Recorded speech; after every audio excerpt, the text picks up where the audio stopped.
Good morning, afternoon, and evening, everyone. And for those of you who have been on the SaaSmax Crossing the SaaSm webinars before, I am Laura Stewart. And I always say good morning, afternoon, and evening because we have people listening to this webinar live from pretty much every time zone I can think of. So I never know if it's morning, afternoon, or evening for whoever's listening. And you may be listening to the replay because we've had a number of people say that there's some technical stuff that has come up and they need to take care of their clients, so they're going to be listening to this webinar later on. But welcome, welcome, welcome. I am Laura Stewart. I am the Director of Online Channel Events for SaaSmax, and I'm also an iHeartRadio host. So I have a lot of fun getting to do these things. I'm a former MSP, and right now there is nothing hotter in a topic than cybersecurity with the recent Marriott breach and all the other breaches that have happened just now in 2018.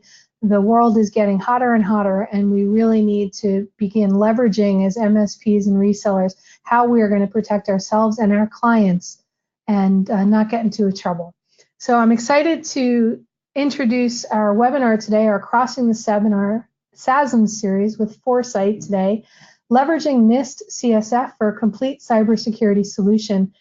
And we're going to be doing this webinar with questions in the question pane that our webinar presenter will be presenting at the end. And if you have any problems or need technical assistance, you can use the chat pane as well. So let's get going. And I'd like to introduce our speaker for today because we have a very, very full schedule today. I'd like to introduce Tom Allen from Foresite. Tom, let's get you up on video. And this is going to be a lot of fun because as you can see, Tom is holding his phone because, you know, the wonderful world of technology, things happen, right? They do. So yeah, I had some work going on at my house that went longer than was expected, so I had to go to a public space. So here I am. Fortunately, right now it's very quiet, but you never know when it could become unquiet. So we're gonna do this securely, by the way, over GoToWebinar, because we have these collaboration tools that are great, and we could work from anywhere as long as we do it securely. Exactly, and you're going to explain quite a bit about what securely means and how we can all do that to protect ourselves and our clients. So I'm just going to drop off video and let you take it from here, Tom. Great, thank you, Laura. And I want to thank Laura and SaaSmax for giving us this opportunity to chat with you all today. A little bit about me, 20-plus-year veteran of cybersecurity and information technology. I've led engagements auditing GRC for SSA 16 and 18, which is SOC 2, HIPAA, PCI, CJIS, and various NIST standards, as we'll be talking about today. As you can see from the below, I have a lot of certifications. That's what happens when you're old and you've been in this industry for a while. You have lots of certifications. So that's a little bit about me. Moving on, about Foresite. So Foresite's a global service provider. We deliver a range of managed security and consulting services. So we pretty much have three legs. We have our MSSP product, which is a proprietary product that does log aggregation, management, threat hunting, all of that stuff that MSSPs do these days. We have SOCs in London, England, and in Kansas City, Kansas. So we could be watching your logs 24/7. We also have a pen testing arm, test system testing, pen testing, app testing, and then we also have my consulting side, our consulting side, which we do assessments for network security and a bunch of different governance and risk and compliance things. Our agenda today, we're going to start by talking about what a cybersecurity program is. And then we're going to talk about all the different framework standards and regulations that we all have to, most businesses have multiple that they have to be by, and then some that they choose to run by. Then we're going to talk about how the NIST CSF, the cybersecurity framework, really helps us with this amalgam. And we're going to get into the details of that with informative references. We're going to talk about the CSF's logical structure and how to begin assessing yourself and what the profiles and tiers are and what they do. And then as Laura mentioned, we're going to have some questions and answers. So President Barack Obama said that the cyber threat is one of the most serious economical and national security challenges we face as a nation. And I don't think anyone, no matter what your political leanings are or what you thought of President Obama, could argue that when we look around the world, Laura mentioned the Marriott breach, we have so many things going on that Dell had a breach last week. These are big enterprise companies that supposedly have lots of money invested in their cybersecurity, and yet they're being breached. A number of years ago, NSA got leaked, tools got leaked. This is clearly a threat. So with that, the president enacted NIST and asked NIST to come up with a cybersecurity framework for small businesses. So let's start by taking a step back from the CSF. What is a cybersecurity program? So a lot of companies have their different cybersecurity initiatives, but what's a program? So we're talking about a comprehensive plan to ensure the security of your information assets. A security program provides the framework for keeping the organization at the desired security level by assessing the risks. Now, you'll notice we highlighted the word risks. So really what we want is a program that no matter what we plug in to our system, because digital and technology are going to keep changing, they're going to keep evolving, and we need to be able to move as fast as that.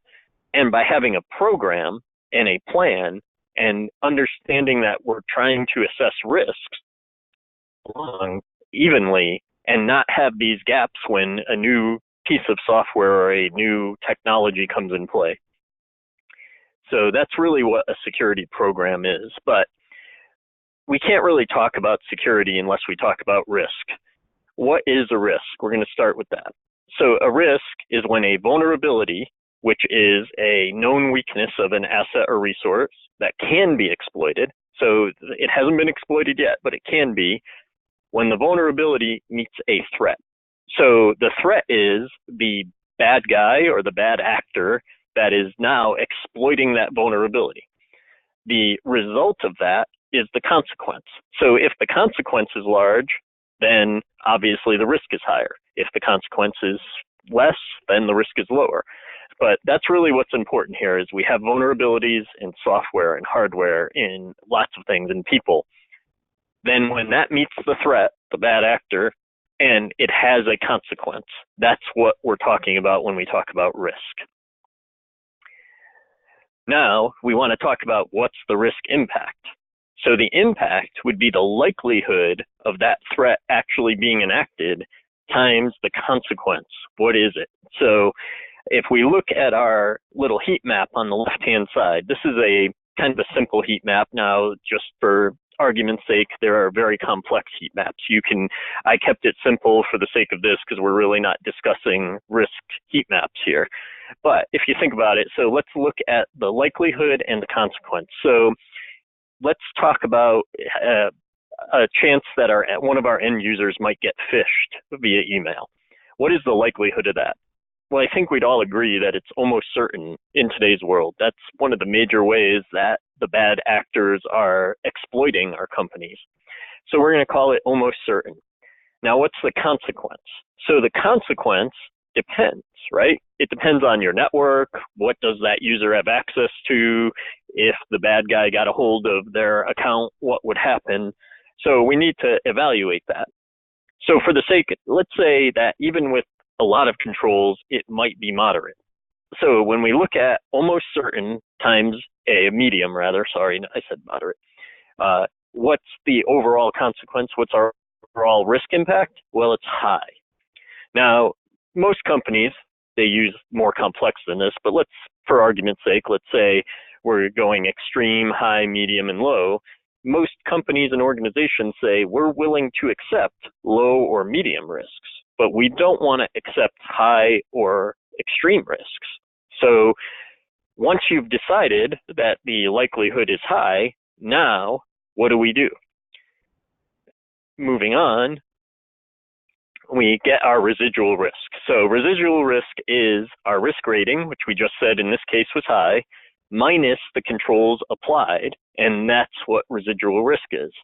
So for example, a user being phished. Okay, so we put some spam in place. We try to keep them from getting the email. We do security awareness training. We make sure that they're doing least privilege, so they only have access to what they need to. Anything that's super sensitive, we're moving that to an area where they have to jump through another hoop, maybe multi-factor authentication or some other thing to get to it. So now with those controls applied, we go back to our heat map and we say, okay, with those controls applied, the consequence has gotten lower. So the consequence now is either minor, let's say. So now we're at medium. So now we can report back to the business that said we won't accept ties and say we don't have that high risk anymore. And that's really how the risk process should work. What is your residual risk? What is the goal? As low as reasonably possible. ALARP is the acronym for that. So, you know, in honesty, it's going to be your business making the decisions usually, but ALARP is sort of the accepted approach or acronym. We want to go as low as reasonably possible without interrupting the business or making the workflow difficult. We got to work with the business to make all this stuff. We still have the security in place, but we're able to operate as a business and the business still flows and works the way it should. So as we discussed before, there are all these different frameworks, standards, and regulations. Some of them are going to be government imposed, like HIPAA, like FERPA, like GLBA. Some of them are business drivers. PCI regulations, for example, are not government regulations, but if you want to have credit cards, if you want to accept credit cards, you have to comply to them. And then some are self-imposed. Some are like NIST or ISO or CIS Top 20. Your business may say, we want to comply with this framework so that we make sure that we're secure. So when we look at this amalgam and we look at the little cartoon, you know, situation, there's 14 competing standards, and that's ridiculous. So we need one standard that covers everyone's use cases. And then what do we have? Well, we have 15 competing standards. Fortunately, the NIST CSF is not a competing standard.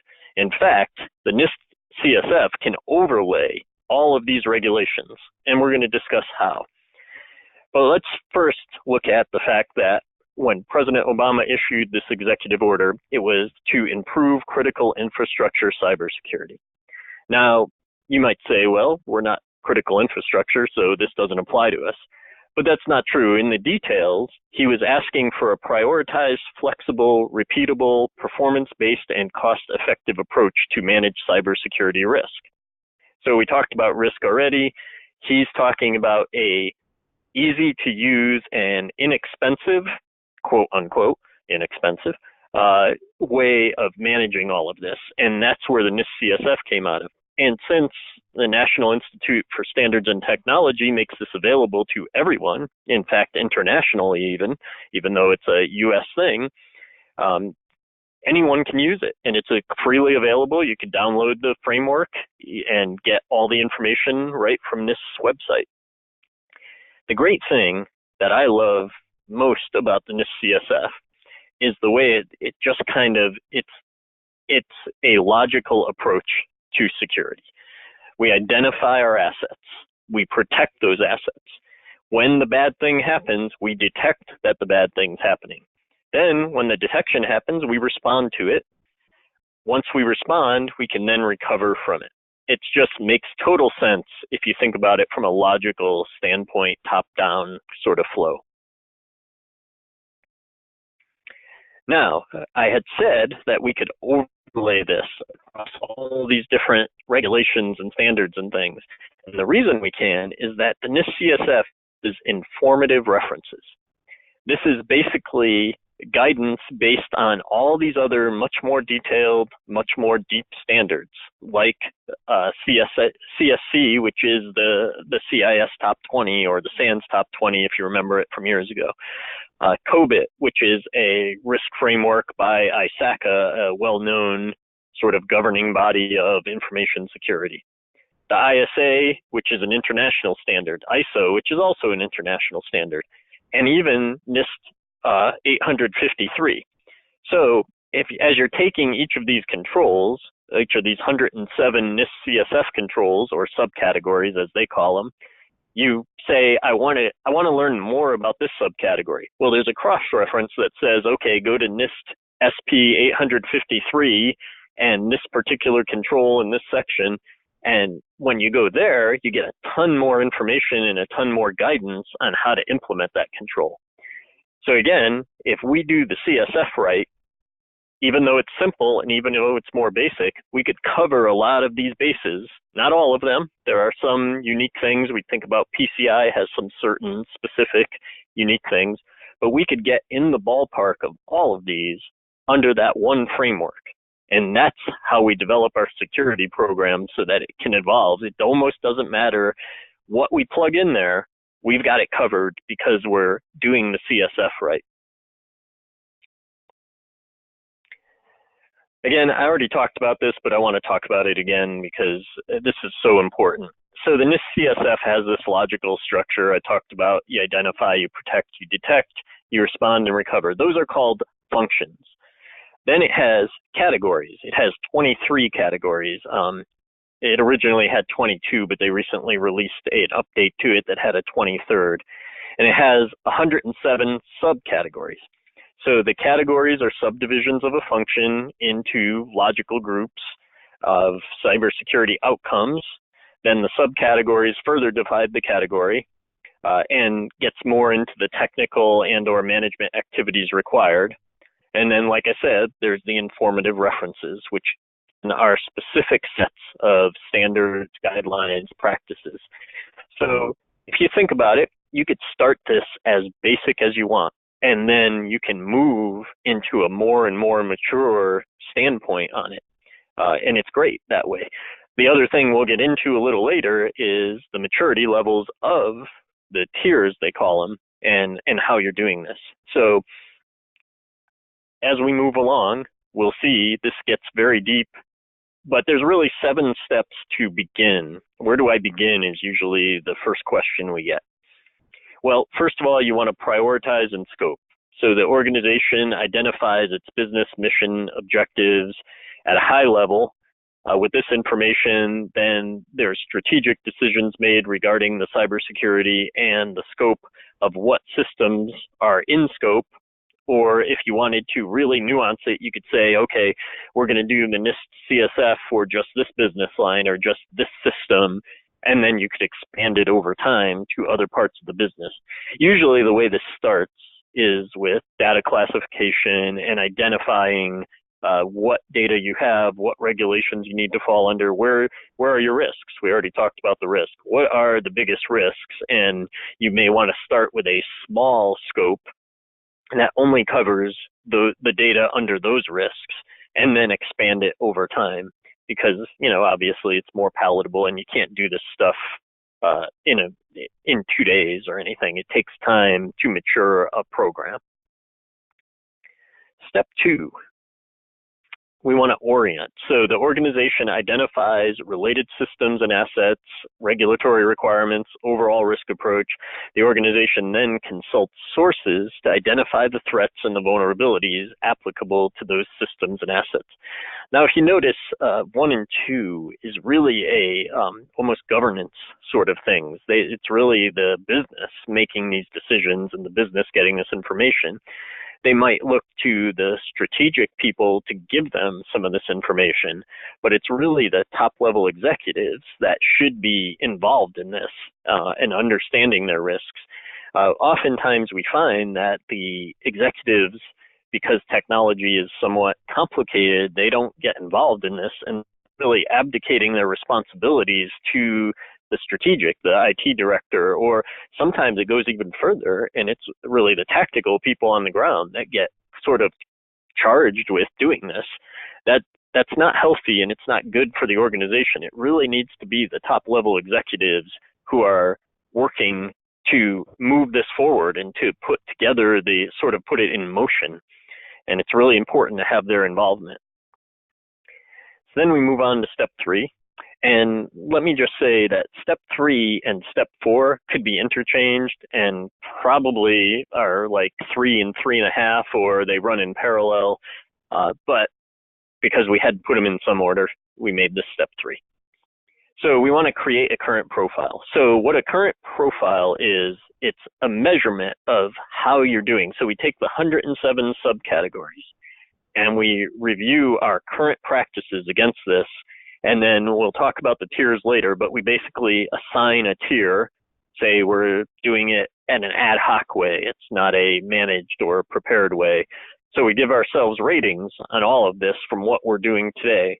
And also let me say this, that this could be done by you internally, or it can be done by a third party, someone like us, who comes in with an independent eye. But that's really up to you. You can either do it, or you could have an independent third party that really can focus on it. And like I said, doesn't sort of, I'm not saying, certainly none of us professionals would intentionally sort of fudge something, but the forest for the trees sort of thing happens. Is if you're in it every day, sometimes it's hard to get that full viewpoint. So again, could be either you do it yourself or you ask for a third party to do it, but you create this profile, which is a baseline of where you are today. Then we go on to step 4, which actually could have been step 3.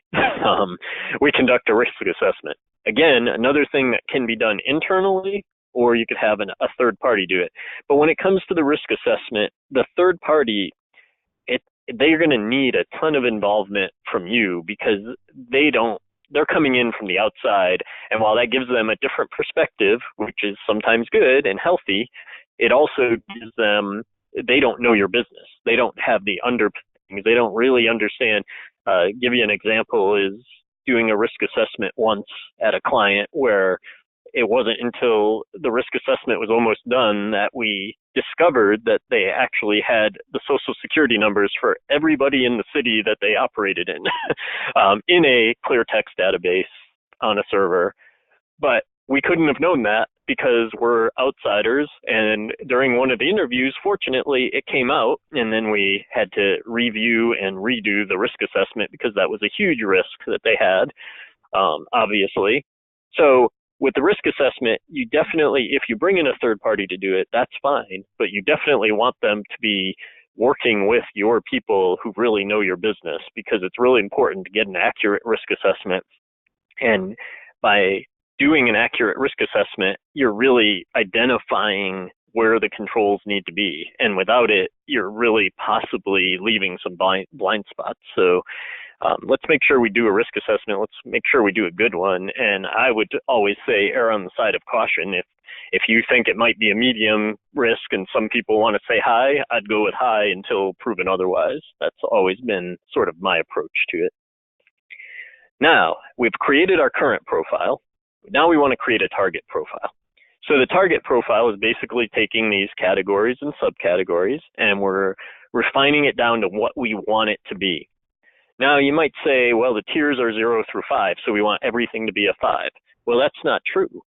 Some of these subcategories, if you were a 5 on everything, that'd be great, but you're probably spending way too much money for your business on cybersecurity if you are a 5.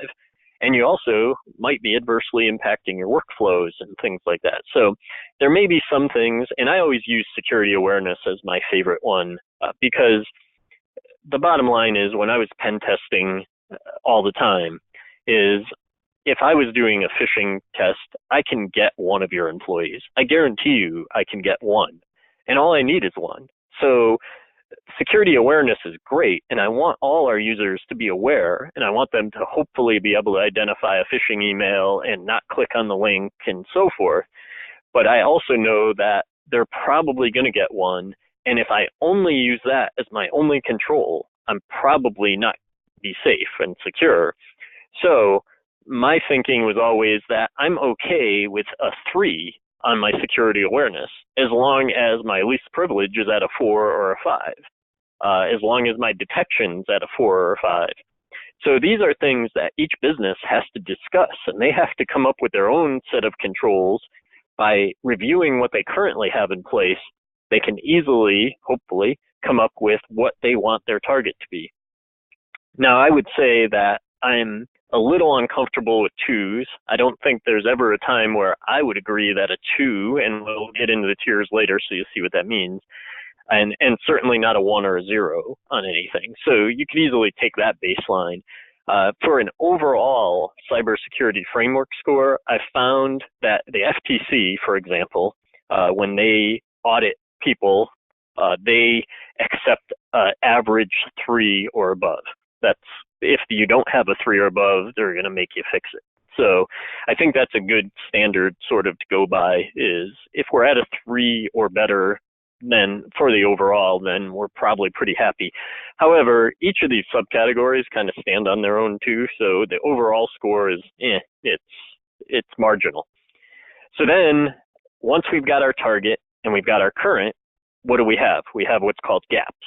So we want to, so say we've decided we're at a 2 for security awareness and we want to be a 3. Okay, how do we fix these gaps? What do we need to do? What steps do we need to take so that our next outcome, if we do another assessment, we'll be at our targets? And then finally, step 7 is the implement the action plan. Obviously, where those gaps were, we want to fix them. So that action plan requires specific steps and remediations that have to be done. And that's how we get there. I like this slide, and this is actually a NIST picture that they make available, because we talked about earlier how this has to work on every level, and I like how this shows the cyclicalness of how our security program should work. So they start with the executive level, they do the risk decision and priorities, it then moves down, they give you a budget, they say here's our risk appetite. Then the strategic people, they call it business process level. I like strategic better. They're the ones who decide what we're going to do with that budget and how we're going to get these risks into a acceptable, and we use the framework there. So they hand down the framework to the implementation or tactical people at the operations level. The operations people implement this stuff and they measure it. However, we have metrics set up for them to be able to measure it. They report back. And then the strategic people say, okay, we're going to report this up the chain. Once we get it to where we're happy with it, then we're also going to report up the chain anything we see coming on the horizon that might be future risks and future things that we need to be prepared for. And then the executive level starts all over again with their assessing the organization and what their business decisions are, and then they pass it down. This should be a constantly moving thing. So when we think of an assessment, we generally think of a point in time. We don't want to think about that way anymore. We want to think of security and compliance as a continual thing. It's constantly moving, and we're constantly adjusting to it. All right, so we talked about this already, but we're going to get into the tiers now. So we had our target profile, we decided what we want to be, we measured our current profile, and we said, okay, here's where we're lacking, here's what we need to do better, we're going to make a roadmap. But now, what are these tiers? So let's start with 0 through 5. So level 0 is it's incomplete. So we either do it, we probably don't do it, we don't know. Level 1 would be performed. So we do it when we have to. I always use the example of hardening devices. So a lot of devices today, when you take them out of the box and set them up for the first time, they make you change the default password. Some don't. So do we every single time change the default password, or is it only performed when it has to be performed by some technical reason? Or is it something we do every time? And if we do it every time, then it could be a level 2 of a managed. So we know we do it every time, but we don't really have a reason to do it, and we can't really track it. So if we do those things, say we track it every time, and there's a good checklist in Jira or some type of a system, help desk ticketing, and we make sure before we put anything into production, we've changed the default password. Well, that would be an established way of doing it. Then we get into predictable. Predictable is basically, we do this every time, we're proud of it, we dare you to come try and find a device on our network that has a default password or a default SNMP string or something like that. And then level 5 is the one that it's very hard to achieve level 5, and it may not even be practical, but it's optimized. So basically, you're doing it different from everybody in the business, and you've got a better way, and you'd love to show that off to anybody and everybody. So again, you can see why level 3 is desirable. Usually the business desires level 3 rather than 4 or 5 just because of the resources that go into getting to level 4 and 5. However, if you're going to have some controls that fall down into the 2 level, we don't want those because it could be a hole and we could wind up having a security issue based on that. But if you do, then if you have a couple 4s and 5s, your overall score, if that's what you care about, is at least at the 3. So again, the target profile is everything. You really want your organization to determine what you want to be on each of these subcategories. All right, so we talked about a roadmap and a plan of action. This is just an example of what one might look like. So we did our gap assessment. Here's the gaps we found. Here's how long we think it's going to take to fix those gaps. Some gaps are dependent on other things being fixed first, some aren't. But in this case, we want to hit our mark in 12 months, so we created a 12-month plan of action. And this is just a simple swim lane. Obviously, you'd want a lot more detail than that, but this is just kind of to give you an idea of what it might look like.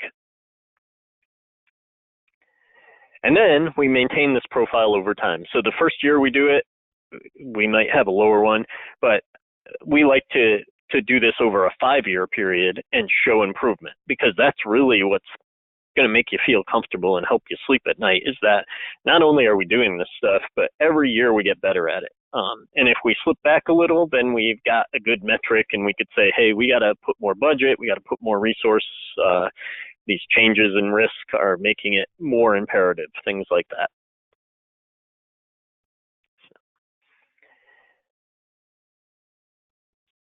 So basically, what we want our program to eventually be is maturing to a level, when we start, there's this idea of blocking and tackling, and it's sort of like the firemen putting out the fires. There's lack of executive support, it's underfunded, understaffed, you don't know how to measure it, you have no idea how good you're doing, and this type of an approach is totally set up for failure, as you can see. And it's just obvious. You're very reactive. You're not proactive at all. The next level, which we find many companies are at, is the compliance-driven level. So, it's control-based. We're filling in check marks. We've PCI compliance. Yes, we do this. Yes, we do that. But we're not really sure how effective it is. We don't measure it very well. And we're just really filling out check boxes for the sake of filling out check boxes. Compliance and security are very interesting, because just because you're compliant doesn't mean you're secure. Compliance is, the definition of it is that you're meeting a set of criteria. So just because you meet that criteria doesn't make you secure. I often say compliance and security are like 2 interlocking circles, where you have this little space in the middle where you're both compliant and secure, and all this space to the side where either you're just compliant or either you're secure. And of those 2, obviously it's better to be secure, because that way the bad thing doesn't happen and you don't have to go back to these compliance bodies and they go, well, why did you have this happen? Because you could be totally compliant and not be secure. Unfortunately, none of these compliances cover everything. And on top of that, there's usually a 3-year cycle for every compliance. And as you know, in this business, 3 years could leave an awful lot of holes in the situation. So again, compliance driven, better than blocking and tackling, a little more proactive. Really where you want to be, that last one, risk-based approach. It's a multi-layered security and risk-based approach, uses analytics, it evaluates constantly. Any new technologies get evaluated for risk before they're put into production.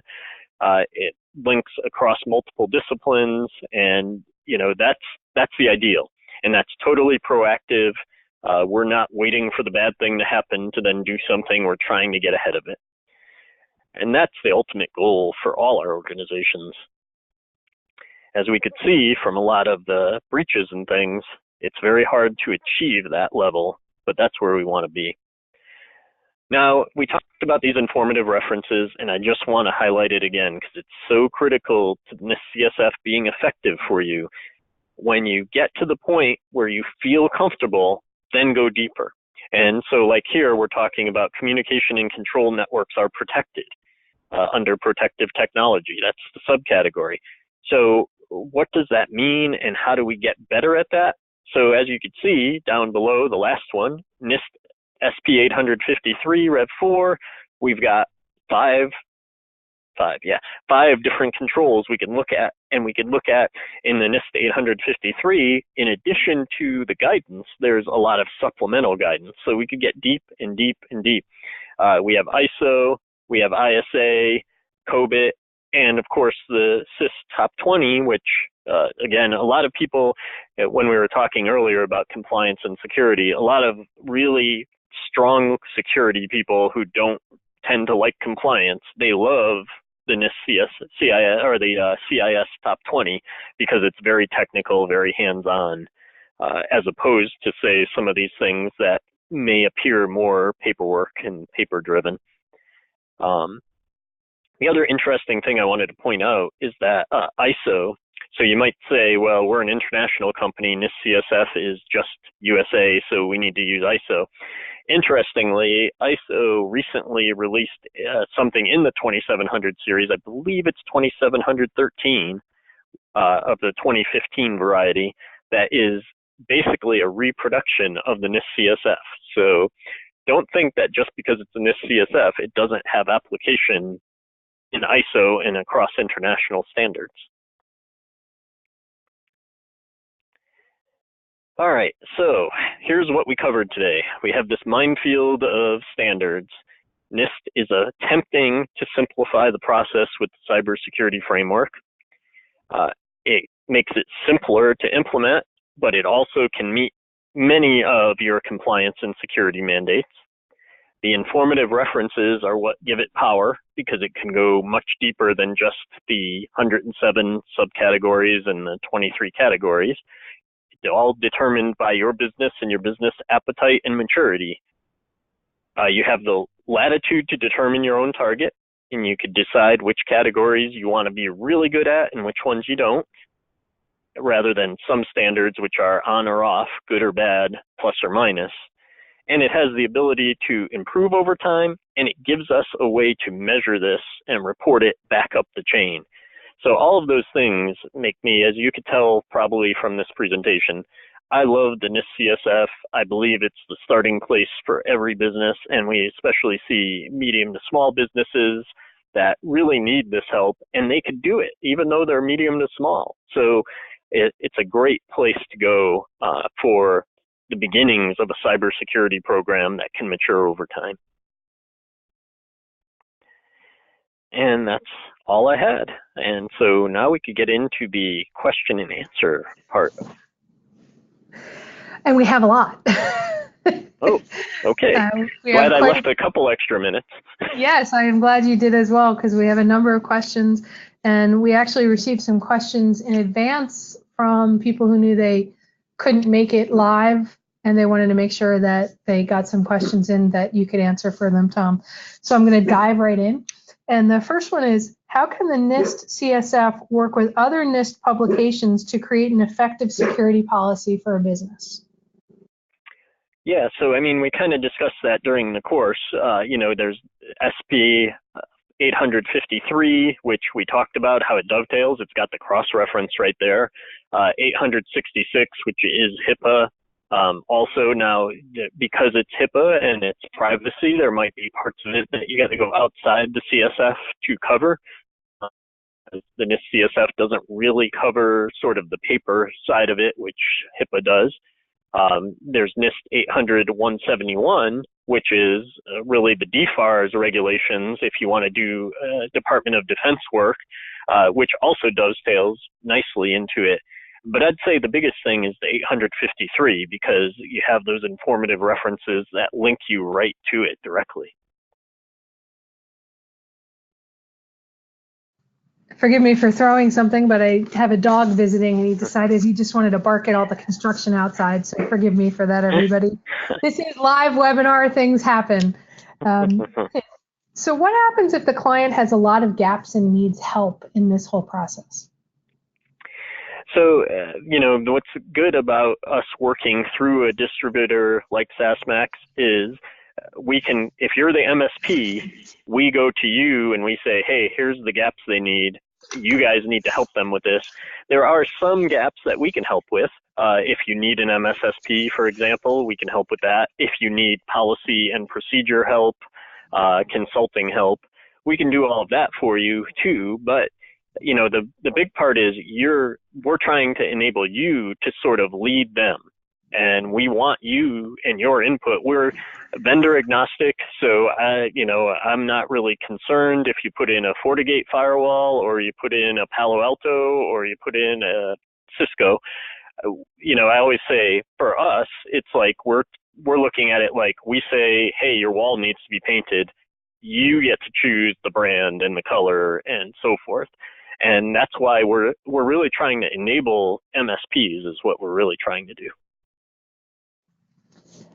That really goes deeply into the next couple of questions. I'm going to paraphrase because several people asked the similar question, okay?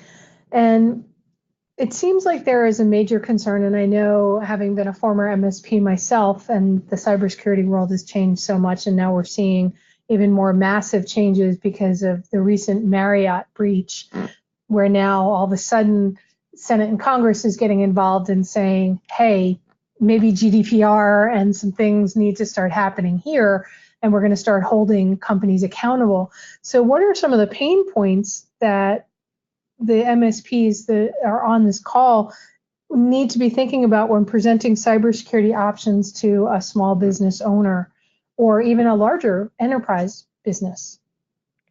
Yeah, I think the Marriott breach is a really good place to start. Is, according to the early reports, the bad guys were in that network for 4 years. That's crazy, before they were detected. So how do we detect this stuff? Cybersecurity now, Brian Krebs, who's really well known, he always talks about, we have to assume they're already in. So if you approach it from that aspect, how do we assume they're already in, and how do we detect them and then get them out? That's really a critical key, and that's why you're seeing a lot of offerings out there now, cyber threat intelligence, things like that. But I think what's really important is, are we watching the store? And, Foresite, with our MSSP product, we could help with that. But it's not just that. It's MSPs, being active with our clients and understanding what the baseline looks like. And then when we see anomalies, how do we react to them? Unfortunately, we have a lot of people watching the store that aren't really watching it. And that's really, to me, the biggest thing that I see, and the biggest pain point to talk to people about is, do you know what goes on your network in a 24-hour span? In a lot of cases, they don't. How do you know the bad guy's not already in there? You don't. So, what can we do to help you guys, as an MSP, say, talking to the client, what can we do to help you guys identify these problems and so forth, and identify that the bad guys are there, and then get them out? And your dashboard is just so beautiful, how clean and easy it is, and the fact that you guys are monitoring it. The MSSP, the MSPs don't have to worry, because they know that somebody whose sole focus and priority is on finding who's already in there and getting them out. It's such a huge thing. Another question came in. How do you compare the SRA required for NIST CSF to NIST frameworks for HIPAA? How similar or different are they? So I think the biggest difference is that CSF doesn't really have privacy as a huge concern. Security and privacy they fold together just naturally. but there's not the specific privacy requirements that HIPAA would have, or GDPR, or some of our PII laws. In the US, we have that interesting thing of PII laws, one's not like the other. So state to state, they're all very different, and some are really harsh, and some are difficult, and some are really lax. So, but all those privacy laws are slightly different from security requirements in that they don't really focus on the privacy part. And again, like with HIPAA, the whole privacy rule is about the paper, right? It's not about the digital. The security rule is about digital. So NIST CSF focuses more on the digital. And I mean, I guess you could say in some ways it wraps in when you're doing your identify phase, that you might identify that you have this paper, and now we've got to secure that too. But there aren't protection controls and things like that set up for the specific sort of paper privacy concerns. Does this whole framework about NIST and CSF and cybersecurity, should it only be applied to the IT department? And I know you touched on this, but it seems to be a pretty common concern with a few questions that have come in, that they're concerned about where they need to talk to and how they make sure that this conversation, where it needs to actually go. Yeah, so I think that the IT department has a huge, probably a good 80% of it, but it's important. So HR becomes important, because how do we get users added? How do we make sure those credentials are secure? How do we terminate users? How do we do least privilege? A person has role A and then they move to role B. How do we make sure they don't still have access to the role A stuff? HR needs to be intimately involved in that. I think finance and accounting needs to be intimately involved, because they have a lot of the important data. And then each business is different. So manufacturing, you have the manufacturing systems that are now IT connected. So they're important. You have intellectual property concerns. I think the start of it is looking at the business. As a consultant, I like to look at the business and try to identify where are all these sort of important pieces. And then when we're doing interviews at the beginning of an engagement, I want to include every one of those departments in the interviews, because like I said earlier, that's how we discovered that database of all those social security numbers, is during an interview of someone who wasn't IT. We said, oh yeah, if I need a social security number, I just open this up and there they all are. And it was like, uh-oh. So yeah, I mean, it's important to have every aspect of the business involved in this. When I was the director of security for a private boarding school for a while. And what I did was I got a stakeholder, I don't know what you want to call them, like a person in each department that was my liaison to the department. And I think that's really a helpful approach, because you want someone who's somewhat IT savvy and likes IT, and you want them to get excited about helping you. So I think finding that person that wants to be sort of the pilot tester, or the, informant, I don't want to say it that way because it sounds like they're snitching, but the one letting you know what's going on in the department with the digital assets. And the more people you get involved from the more diverse places, the more enhanced your program's going to be. Okay. And I'm very proud of the person that put this question in. They're afraid of cybersecurity. They're doing it at a level inside their company, but to branch out to this next step with everything that's going on, to bring on a potential product like yours into their organization, they're concerned that they don't have the right knowledge to have the conversation, and the liabilities involved with even presenting themselves help their clients at the level of what Foresite can do. What would you say to them to help them take the next step and get into these conversations? Well, I mean, I don't want to sound like a salesperson for Foresite, but that's what we're there to help you do. If you could get us into a conversation, we can help you with that. And then, if you get to listen in, what I've found is my MSPs, they get educated and they start becoming able to do it themselves. And they don't have to have us there all the time to talk with them, but we will almost always find a way to make ourselves available to have these conversations so that we can move it forward both for you and for us. Are there contracts then in place where it helps with the concern that this person presented about some of the liabilities that if they're bringing you on to protect their company themselves as well as the client companies? How does that work with your company? So, I mean, there's standard managed service contracts and contract language. I'm no legal expert, and I wouldn't pretend to be. So, I mean, there's whatever the typical sort of insurance-based language that is required by law. I'm sure it's all there, but unfortunately, I'm not sure I can answer that question authoritatively. Okay. It's fine. We can find some authoritative people that can take it to the next level. Should a client use NIST if they have international business? So again, as we discussed, ISO has actually adopted as their own the CSF in that 2701, 2713, 2015, and there's more and more expanding of that. So if you're required or you feel like you're going to lose business by not having a ISO 2701 certification, then certainly do it. But the NIST CSF as a baseline can help you get there. So again, I think it's almost an endorsement, the fact that ISO has decided to adopt this as part of its 2700 series. But also, if you feel like, man, if I go for ISO 2701 certification, I'm going to have these huge gulfs and it's going to take forever. Well, this is the way to start. This is the beginning of it.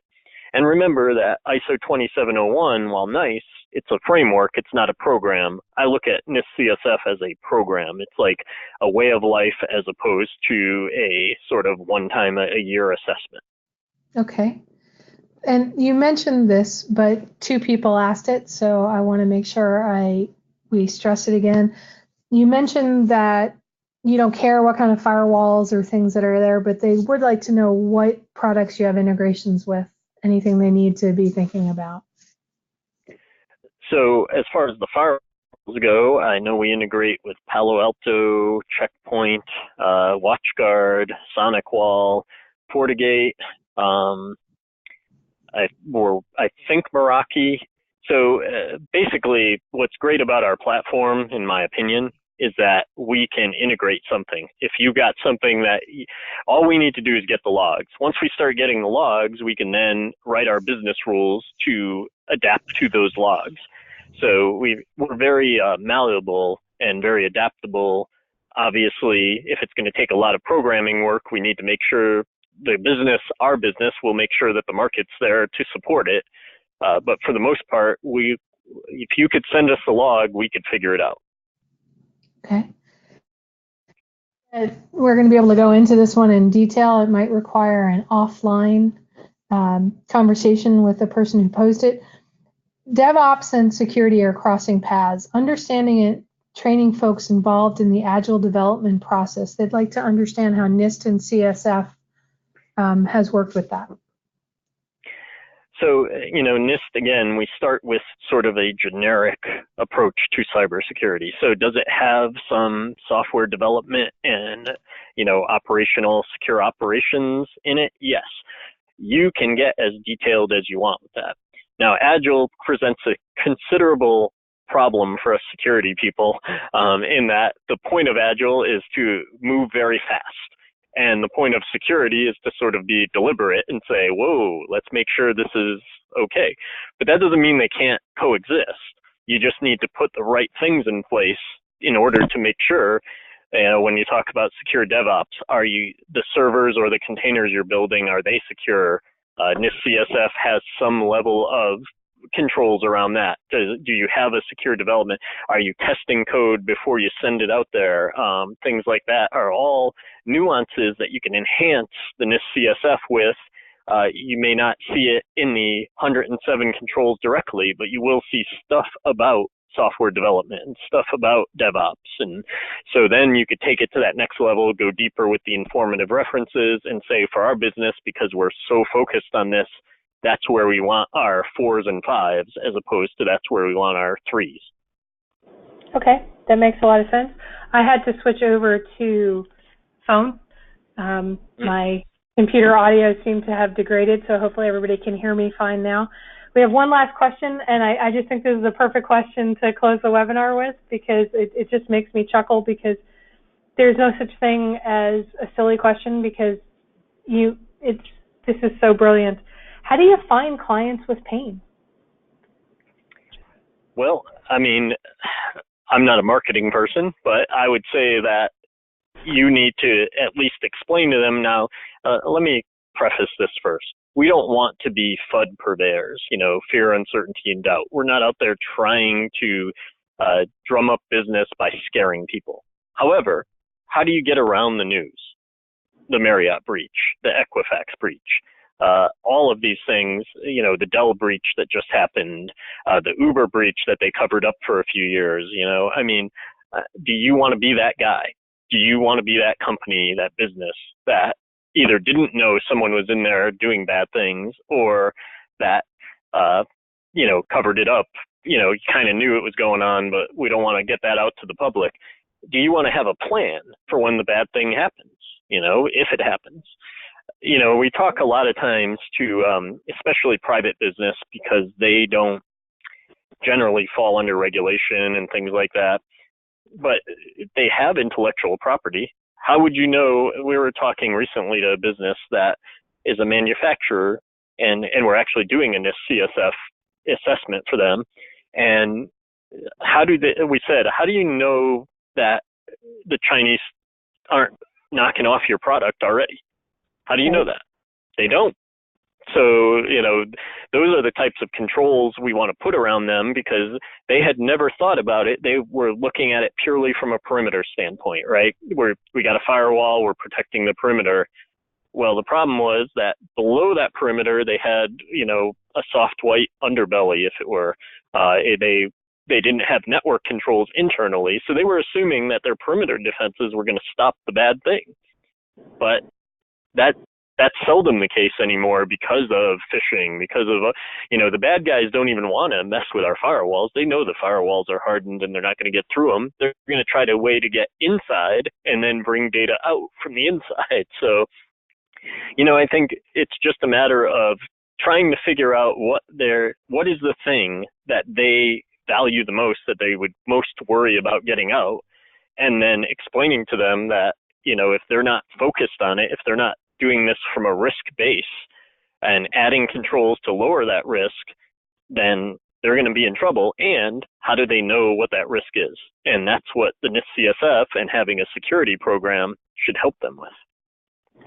I loved a comment you posed earlier on in the webinar. Where you said, assume they're already in. Yeah. Basically, we've been approaching cybersecurity from, I recently keynoted at an ISACA conference, that people are having this conversation from assuming they're not in. We're not thinking like the hackers, like the attackers. We're thinking like ethical people, and we can no longer do that.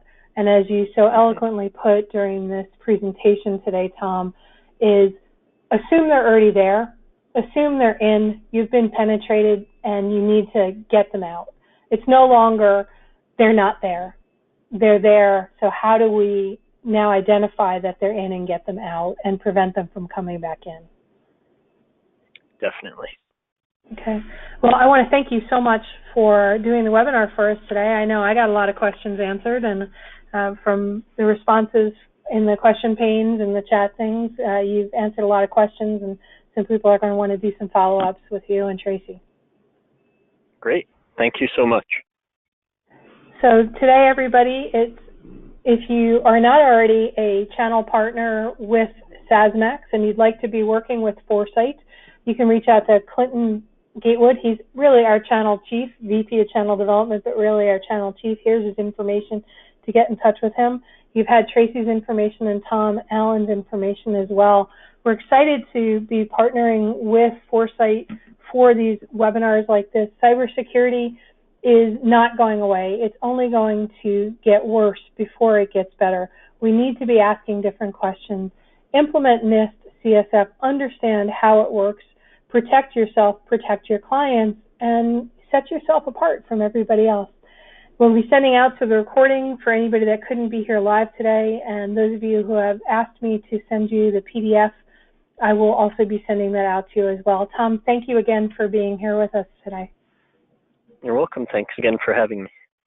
Have a great day, everyone.